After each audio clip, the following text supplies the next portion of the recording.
TV Comunitária, canal 6 da NET, transmitimos também online. Você sabe que através do nosso site, né, tvcomunitaria.rio. Conosco hoje no nosso núcleo sindical, o nosso jurista, nosso professor Rosildo Bonfim. Rosildo Bonfim, além de advogado, ele é professor de Direito Processual do Trabalho e Processual Civil. Professor, eu quero agradecer muito em nome também da nossa TV Comunitária e dos nossos queridos telespectadores, a quem agradecemos aqui pela audiência, por ter aceitado aqui o nosso convite, viu? Tirar algumas dúvidas e falar um pouquinho daquilo que a gente tem que manter acesa, que é a chama da generosidade, da solidariedade e de acreditar que vale a pena a gente ter ideal. Eu sei que o Che Guevara falava assim, o homem que tem o ideal vale por 200 mercenários, por isso venceremos, né? Ele falava mais, o guerrilheiro vale por 200 soldados, aqui traduzido aqui na nossa luta, né? Então, professor, como é que está o movimento Ocupa Tijuca e o movimento, vamos falar a seguir, do nosso movimento da advocacia do trabalhista e individual, né? Exatamente. Bom, primeiro agradeço o convite, conte sempre comigo, sempre estarei disposto. Envolver o direito social, eu estou presente. Bom, se a gente fosse fazer um retrospecto do direito trabalhista, a gente fez esse retrospecto com tristeza, porque desde 2017, precisamente com a reforma trabalhista, de lá até o presente momento, todas as legislações que alteram o sistema da CLT são legislações que suprimem direitos dos trabalhadores. Começamos com a grande reforma da CLT em novembro de 2017, já fez 2 anos. Depois com a lei da liberdade econômica, que de liberdade econômica pouco tinha naquela lei, mais uma vez suprimindo o direito do trabalhador e dificultando execuções trabalhistas. Por último, tivemos o que é mais terrível, que é a medida provisória 905, que trata do contrato de trabalho em verde e amarelo, que representa, na verdade, mais uma vez, supressão de direitos dos trabalhadores. Tivemos, antes de tudo isso, tivemos também a MP de número 6, hoje é a Emenda Constitucional 103, que reformou todo o sistema previdenciário e, mais uma vez, suprimindo os direitos daqueles mais necessitados que socorrem ao INSS. Me parece que eu vejo que parece que toda crise que o país enfrenta, a culpa deve ser dos trabalhadores, porque todas as reformas que se implementam é com supressão de direitos dos trabalhadores. Eu não vejo, por exemplo, se há um déficit na arrecadação, eu não vejo, por exemplo, um projeto de lei para se criar tributos sobre grandes fortunas. Não vejo um projeto de lei para se criar imposto de renda sobre dividendos. Se dá um déficit, mas vejo projeto de lei reduzindo a indenização de trabalhador no momento da demissão. Mas vejo medida provisória reduzindo contribuição de FGTS para trabalhador de carteira verde e amarela, que sai de 8% para 12%. Ou seja, se o país está em crise, se todos têm que arcar com sacrifício, convidemos também os mais privilegiados para que arquem com sacrifício, já que ganharam tantos lucros no decorrer e ainda continuam ganhando, que é uma coisa que me chama muita atenção, que o país está em crise, mas a gente vê semestre a semestre os bancos lançando seus balancetes com lucro recorde. Isso causa estranheza. Se todos os setores produtivos estão em recessão, como é que bancos conseguem ter lucros mediante a recessão? E por que esses bancos não são chamados também para contribuir com suas cotas de sacrifícios? Reduzindo a taxa de juros, reduzindo o spread bancário, ou seja, a diferença dos juros que ele concede quando nós aplicamos no banco e os juros que o banco cobra da gente quando nós pedimos dinheiro emprestado. É uma defasagem muito grande, o governo nenhum consegue obrigar esses bancos para reduzir. Então eu vejo, infelizmente, toda essa retrospectiva de 2 ou 3 anos no que concerne os direitos sociais, eu vejo um retrocesso, e sem querer ser exagerado, de mais ou menos uns 100 anos de retrocesso de tudo aquilo que a classe trabalhadora, por exemplo, conquistou. O professor Rosildo, eu não sei se eu chamaria de elite, porque quando se fala de elite, a gente pensa assim, alguém de uma cultura especial, vamos dizer assim, ou seja, os ricos do Brasil, que sempre foram os mesmos, né? Os tais das capitanias hereditárias, que vêm da época do Brasil colônia, são os mesmos, ou seja, aquelas 6 famílias. Vamos falar um pouquinho também, você citou alguns impostos. Eu acho uma injustiça muito grande com relação, daí porque essas famílias tradicionais é o imposto de transmissão. Então, quando o Roberto Marinho falece, o imposto que os seus filhos vão ter que pagar para então registrar os bens que vão herdar é a mesma taxa que o assalariado, né, de um apartamentinho ou de uma lojinha, né, ou do carrinho vai ter que pagar o mesmo 2% ou 4%. Então, já aí está um absurdo também, né? É uma outra forma de perpetuar o patrimônio sempre nas mãos de privilegiados, dos ricos, que eu não chamaria de elite. O que o senhor tem a dizer também sobre esse aspecto aí da... Há certo tempo, uma vez um deputado me procurou, exatamente me questionando essa questão, e se eu poderia formular para ele um projeto de lei, e me questionou também a condicionalidade disto. A rigor científico, isso seria até incondicional, porque os impostos têm que ser progressivos, ou seja, quanto mais condições econômicas a pessoa tem, deve-se pagar mais imposto, quanto menos. E eu, na época, fiz um projeto colocando uma escala de valores e com alíquotas de imposto de transmissão saindo de 0,5% até chegar ao patamar que hoje é de 4,5%, salvo engano, essa alteração foi feita em dezembro de 2017, justamente para que aqueles que são mais afortunados que têm que contribuir com uma maior alíquota. Porque, veja, eu concordo com você, o cidadão compra uma casa de 100 mil reais, paga uma alíquota próxima daquele que compra uma casa de 6, 7 milhões de reais, pagando a mesma alíquota.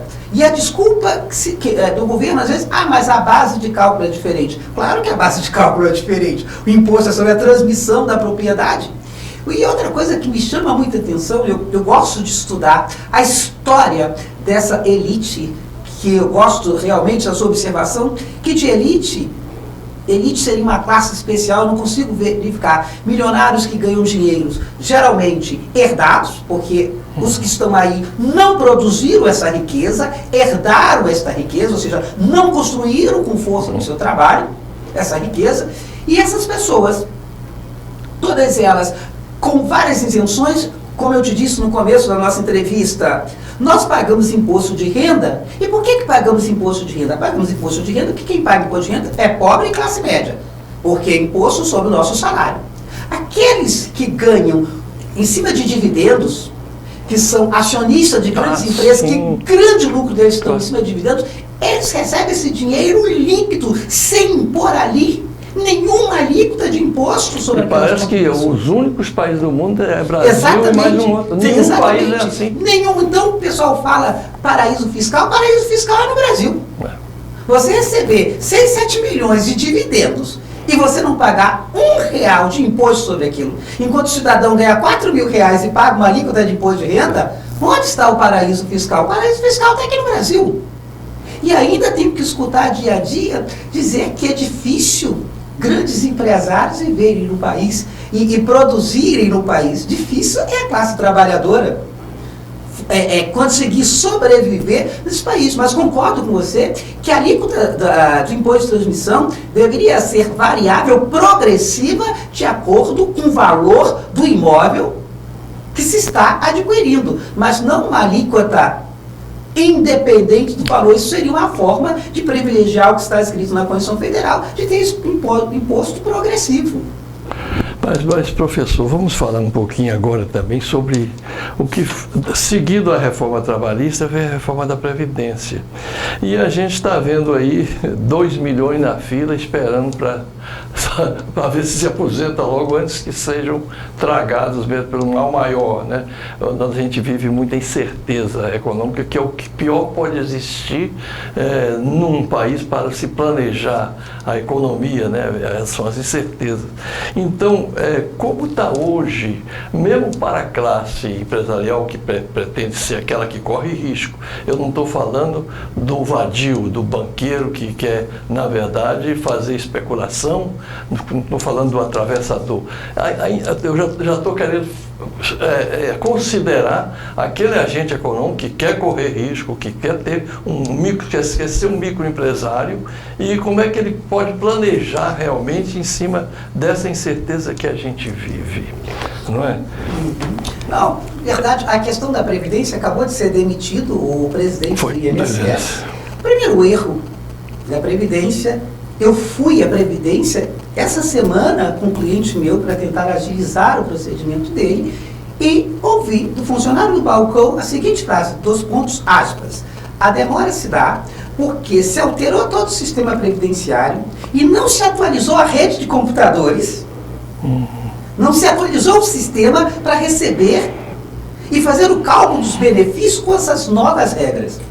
E aí isso é um disparate. Como é que o governo fica, desde a época do Temer, que estava a MP, só que a do governo atual foi mais desastrosa ainda, então teve um lapso temporal muito grande, sabia-se as alterações que ia implementar e não se altera o sistema. Essa é a primeira questão. A questão, eu concordo com você, porque às vezes as pessoas falam, o que você tem contra o empresário? Contra o empresário que produz honesto e paga seu trabalhador, eu só tenho a favor. E nós sabemos que mais de 90% dos empregadores no país são microempresários. Tenho contra aqueles empresários que ganham dinheiro explorando o trabalhador. Mas quando você cria a sua MEI, um microempresário individual, nós temos que tomar atenção para 2 coisas. Primeiro, se o cidadão efetivamente é um microempreendedor, ou se o cidadão é um trabalhador disfarçado sendo explorado por grandes empresas. Eu não consigo verificar, por exemplo, esses meninos que ficam em bicicletas, distribuindo alimentos para esses grandes conglomerados, eu não consigo verificar essas pessoas como microempreendedoras. Essas pessoas são trabalhadores sendo explorados por grandes empresas disfarçados de microempreendedor. Agora, os verdadeiros microempreendedores, que são os verdadeiros legítimos, com essa reforma da Previdência, eles têm dificuldades porque eles não sabem sequer quando vão se aposentar. Eles não sabem sequer como planejar a sua vida para daqui a alguns anos. Veja, por exemplo, o sistema diz que hoje, para quem entra no sistema previdenciário, se aposenta com 40 anos de trabalho. E com 40 anos você tem que ter uma alíquota mínima, um valor mínimo, que é um salário mínimo, para você descontar a Previdência. Se esse microempresário, em 2 meses, ele não conseguiu receber R$ 1.045, não há desconto ele descontar a Previdência, que aquele mês não conta como contribuição. Então, por exemplo, se em 2 meses ele conseguiu R$ 1.045, 2 meses corresponde a 1 mês. Porque para você entrar no sistema, você tem que recolher, mas tem que ter o mínimo de um salário mínimo. Entendi. Então, o que vai acontecer? Essas pessoas vão se aposentar não com 40 anos de contribuição, com 50, com 60.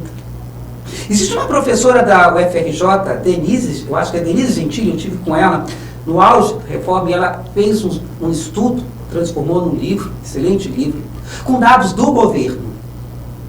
Os trabalhadores brasileiros, homens, conseguem recolher 5,1 mês ao ano de contribuição, e mulher é mais grave, 4,7, ainda que sejam microempresários. Se eles têm que ter 40 anos de contribuição, é mentira que o governo fala, essas pessoas não vão se aposentar com 65 anos, percebe? Não. Para ter 40 anos, recolhendo 5,5 homem e 4,7 dados do governo, fornecido para o INSS, as pessoas vão se aposentar com 68, 79 anos. Para somar os 40%.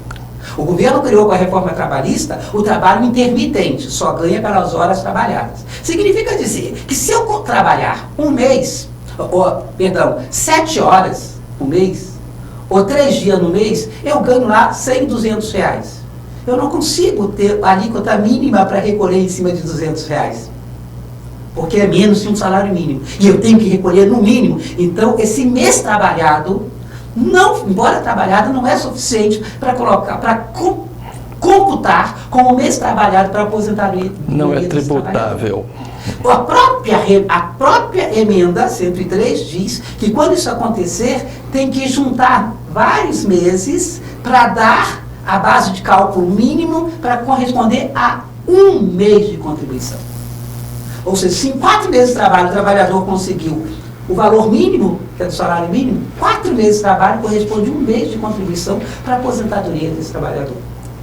Não se pode, a reforma da Previdência, todos os países do mundo têm em decorrência de vários fatores, mas uma reforma da Previdência que propõe isso para aqueles mais necessitados que socorrem do INSS, uma covardia. Isto é verdadeiramente uma covardia que se faz com o trabalhador.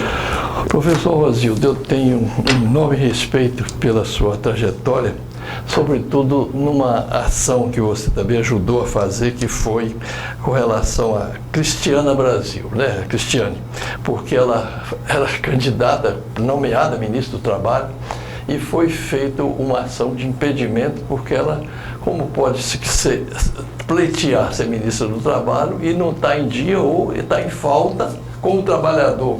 Como foi essa ação que foi exitosa e que, graças a Deus, nós nos livramos de mais um mal, né? Ou seja, foi menos um mal. Na verdade, eu faço parte do grupo do MAT, que é o Movimento da Advocacia Trabalhista Independente. E quando foi lançado o nome da Cristiane Brasil para ministra do extinto Ministério do Trabalho, nós fomos pesquisar. Eu até já tinha algumas ações aqui no Rio de Janeiro, que ela também foi secretária aqui no Rio de Janeiro, contra essas academias da terceira idade, e que os professores que lá estavam eram tidos como prestadores de serviço, e todos eram professores. Então, sim, o meu escritório conseguiu reconhecer vínculos trabalhistas com esses professores, e ela era a secretária que respondia por essa secretaria do envelhecimento. Sim. E aí nós fomos pesquisar e descobrimos que ela tinha reclamação trabalhista, era a pessoa física contra de um trabalhador porque ela não reconhecia o vínculo. E aí pensamos, olha, o artigo 37 da Constituição Federal diz literalmente que um dos atributos da administração pública tem que se respeitar o princípio da moralidade. Isso está escrito no artigo 37 da Constituição Federal. E nós entendemos que não estava se respeitando o princípio da moralidade você nomear uma pasta do Ministério do Trabalho uma pessoa que foi condenada pela Justiça do Trabalho porque não reconhecia o vínculo trabalhista de seu funcionário. E baseado nessa informação e com esse princípio da moralidade, lá no artigo 37 da Constituição Federal, o nosso grupo impetrou o mandado de segurança, mostrando que, embora a escolha dos ministros é de livre nomeação do presidente da República, mas existem critérios balizados no artigo 37 da Constituição Federal. Não é uma nomeação sem nenhum critério.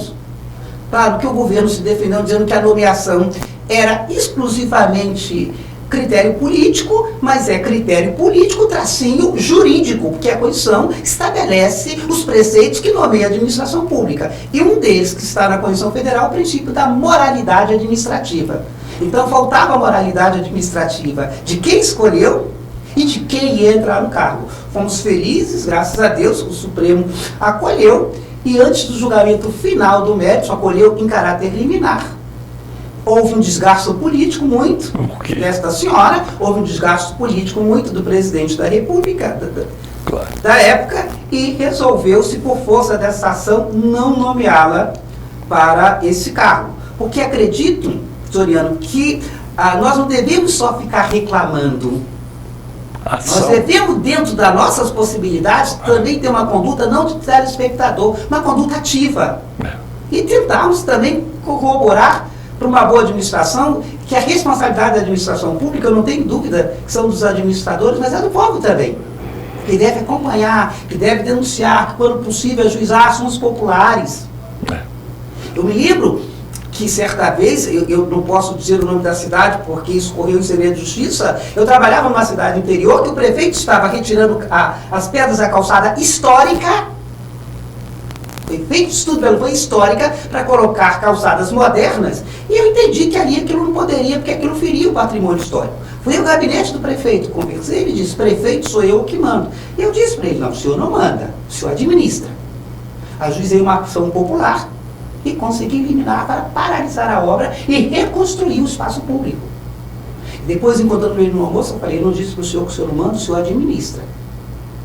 Se tiver cidadão esclarecido, o senhor não faz. Talvez por isso que não se invista tanto na educação nesse país, né? Que forma cidadãos esclarecidos e, uma vez esclarecidos, eles sabem qual o aparato, o instrumento jurídico que eles têm para poder fazer frente a desmandos. Mas para isso tem que ter uma educação realmente de qualidade.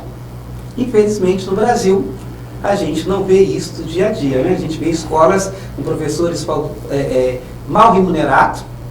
No Japão, por exemplo, o professor é uma respeitabilidade. Verdade. Que a autoridade japonesa, o único que eles se curvam para cumprimentar é o professor. Porque você pode ser engenheiro, médico, advogado, qualquer profissão você passa pela mão desse profissional. E eu lhe digo por experiência, já vi, porque quando chego na universidade para dar aula para meus alunos, eu verifico a defasagem que eles têm, não da questão jurídica, é da má formação do primeiro e segundo grau. E quando você tem uma má formação, uma má alfabetização, é muito difícil você suplantar isso. Está na mão de onde? Dos professores que ganham o quê? Salários miseráveis. E aí fica difícil essas pessoas ter alguma forma de controle externo da administração pública. O nosso grupo, graças a Deus, fez isso. Fizemos ação também com a extinção do Ministério do Trabalho.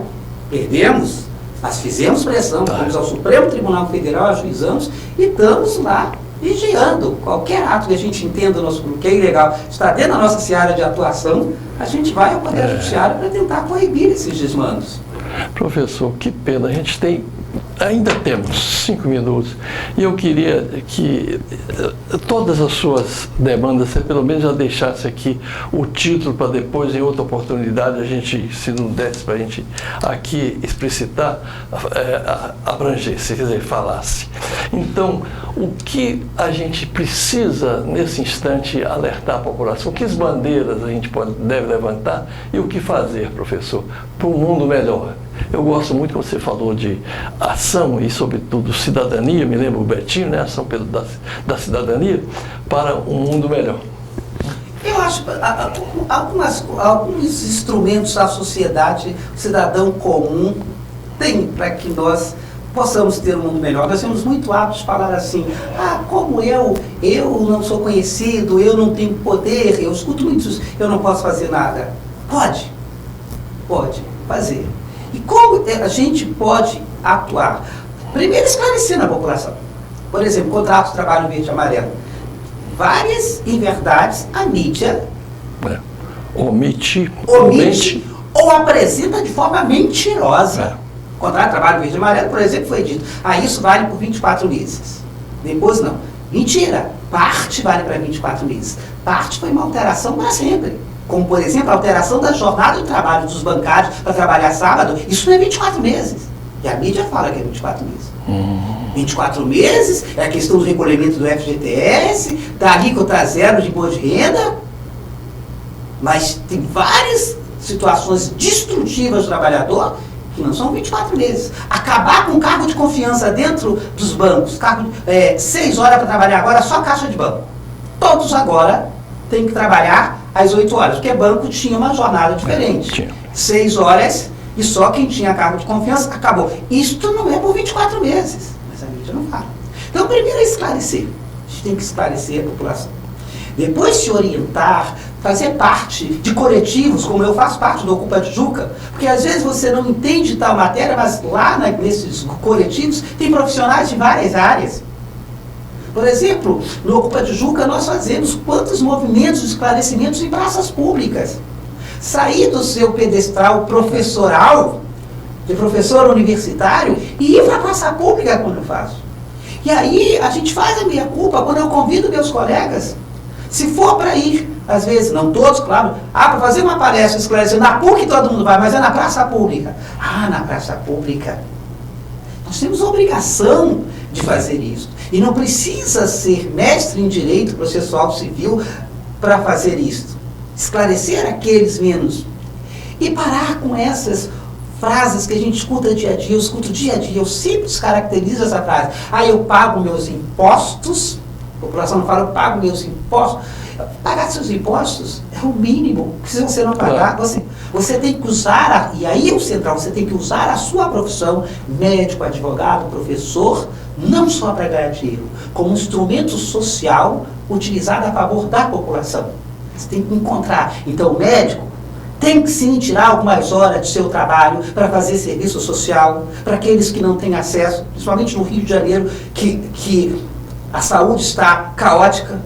O advogado tem que sim ter um número de ações de graça para aqueles necessitados, para aqueles que precisam LOA. Você viu recentemente, saiu na rede, como que não tem que aparecer um advogado para ajudar a senhora, uma senhora sem braço e sem pés, e o INSS nega a aposentadoria porque ela não assinou o requerimento. Tem que ter um advogado que vê isso e procure essa senhora. Eu vou fazer para a senhora de graça. Claro. Não usar a sua profissão só para se enriquecer, só para ganhar dinheiro, senão a gente está fazendo a lógica do capitalismo selvagem, percebe? Como eu tive privilégio, eu pude estudar, então minha profissão é só para ganhar dinheiro. E por último, começar a fazer um trabalho interno para perceber que a sua importância profissional não é pelo quanto que você tem na sua conta bancária, e não é pelo carro do ano que você tem, e não pelo terno caro que você veste. Você só faz a diferença quando o teu trabalho realmente é efetivo para melhorar a situação social do teu país. E não o carro caro, a quantidade de dinheiro. O dia que a gente repensar isso, a gente só, para terminar, chega aquela frase: se eu quero mudar o país, eu primeiro tenho que me mudar. Tenho que me mudar internamente, para depois mudar. Então, com esse conjunto de medidas, a gente consegue aos poucos caminhando. É árduo, é demorado, mas a gente consegue chegar lá. Você me faz lembrar o Karl Marx, que quando ele fala sobre alienação, em que ele descreve, o alienado, ele coloca assim, aqui é o doutor fulano, o doutor é mais importante do que o nome dele. Aqui jaz o cadáver do industrial fulano de tal. Ou seja, ele não existiu, existiu um industrial, né? Então o carro dele vale mais do que ele. Veja você, né? Eu notei que você não usa anel de formatura. E o Lampião dizia assim: quanto maior o anel, mais burro é o bacharel. É verdade. O importante, o Sócrates fazia isso, né? Ele ia ao povo ensinar, debater. Que coisa linda é você, como você deu o exemplo aqui, de ir na Tijuca, né? Ao Copa Tijuca, e você se misturar ao povo. Você, na verdade, aprender com a sabedoria do povo, que é a sabedoria de Deus. Como sempre. Esteve aqui conosco produzindo o nosso querido Max Figueiredo, a ficha técnica aqui do nosso programa. Ele é editor, tem um Circuito Carioca. E a você que nos assiste, os agradecimentos, e ao professor aqui, Rosildo Bonfim, que ele tenha sempre uma boa sorte no trabalho maravilhoso que ele executa pelo bem do povo brasileiro e do Brasil. Um abraço forte, a casa é sua, professor. Eu lhe agradeço, estarei sempre presente. Que beleza, muito obrigado.